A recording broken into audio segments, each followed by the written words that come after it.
Hello everyone, my name is Himanshu Paliwal and I welcome you all in this video lecture series.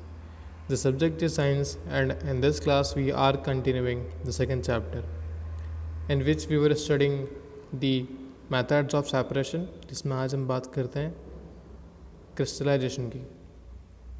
Last class में ऐसे हमने fractional distillation से gases को कैसे अलग किया जाता है वो देखा था।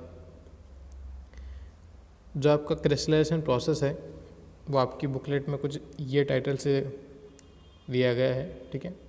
तो कंफ्यूज मत हो जाना। How can we obtain pure copper sulphate from an impure sample, ठीक है। तो इसमें वैसे काफ़ी इजी मेथड है। इसमें क्या किया जाता है कि जो आपका लिक्विड है या फिर जो भी आपका सब्सटेंस है पहले उसको एवापोरेट किया जाता है, ठीक है। 100% इवापोरेशन नहीं करते हैं, फिर उसको क्या करते हैं, जैसे इवापोरेट हो गया थोड़ा बहुत, फिर उसको कूल करने के लिए लीव कर देते हैं। तो जो भी आपका सब्सटेंस है, अगर मान लो इतना कुछ सब्सटेंस आपका रिमेनिंग रह गया यहाँ पे तो वो कूल होने लग जाएगा, ठीक है। तो जैसे वो कूल होगा आपको एक सॉलिड फॉर्म में दिख जाएगा। सॉलिड मतलब क्रिस्टल के फॉर्म में आपको दिख जाएगा। क्यों? क्योंकि जो आपका सॉल्यूशन था उसमें से जितना भी लिक्विड है इवापोरेट हो चुका है, तो अब भी क्या हो जाएगा, solid in the form of a crystal, ठीक है। फिर इस सॉल्यूशन को क्या करते हैं, इस सब्सटेंस को क्या करते हैं, एक और सॉल्यूशन में इमर्ज किया जाता है, जिससे क्या रहता है, जो इसकी इम्प्योरिटीज़ रहती हैं उसी सॉल्यूशन में रह जाती है और जो आपकी क्रिस्टल है ये हो जाता है क्या, प्योर। और इसी को फिर ब्रेक करके फिल्टर करके जो आपका सब्सटेंस है वो अलग किया जाता है। अब इसमें आप देखो कि ये जो टेक्निक है इसमें हम इवेपोरेशन का तो यूज़ कर ही रहे हैं, है ना। तो इवेपोरेशन से अच्छा क्यों है, हम सीधा इवेपोरेट क्यों नहीं कर देते उसको? दो रीज़न है। अगर कभी आपने शुगर को वाटर में रख कर बॉयल किया होगा तो अगर वाटर को इवेपोरेट करने की कोशिश की होगी तो आपको एक सॉलिड ऐसा गाढ़ा सा लिक्विड जैसे दिख जाता है, जिसको हम चाशनी बोलते हैं। तो चाशनी बनते देखी होगी सबने, है ना। तो कहने का मतलब ये है कि जब आप किसी सब्सटेंस को बॉयल करते हो, ज़रूरी नहीं कि जो एक इवेपोरेट हो रहा है उसके अलावा दूसरा जो है वो डिकम्पोज ना हो। शुगर यहाँ पर शुगर के फॉर्म में नहीं रहता है, वो अब लिक्विड फॉर्म में हो जाता है, सॉलिड से कन्वर्ट होकर, ठीक है।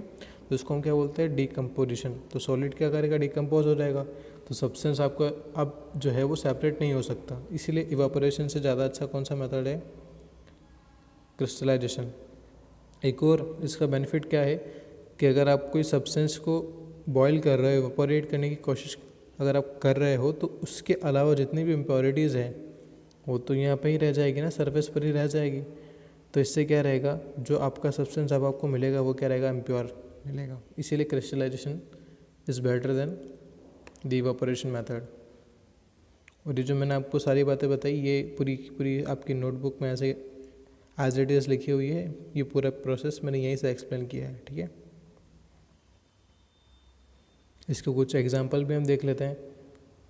Purification of salt that we get from sea water, जो आपके समुद्र के जो पानी से नमक मिलता है उसको purify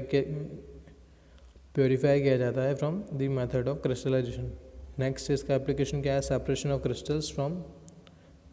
crystals of alum from the impure sample. फिटकरी अगर आपने कभी सुना हो, वाटर को प्योर करने के काम आता है, तो उस फिटकरी को कैसे आप प्योर रख सकते हो, अलग कर सकते हो इम्प्योरिटीज से, via the method of crystallisation. वैसे आपने कभी अगर मिश्री देखी है तो मिश्री आपको वैसे ही फॉर्म में दिखेगा, थोड़ा क्रिस्टल जैसा ही दिखता है, वो इस वजह से क्योंकि ये इसी मेथड से बनता है, ठीक है।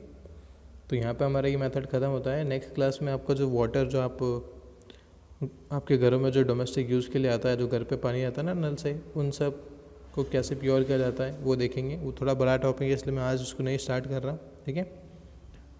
तो मिलते हैं नेक्स्ट क्लास में। Thank you.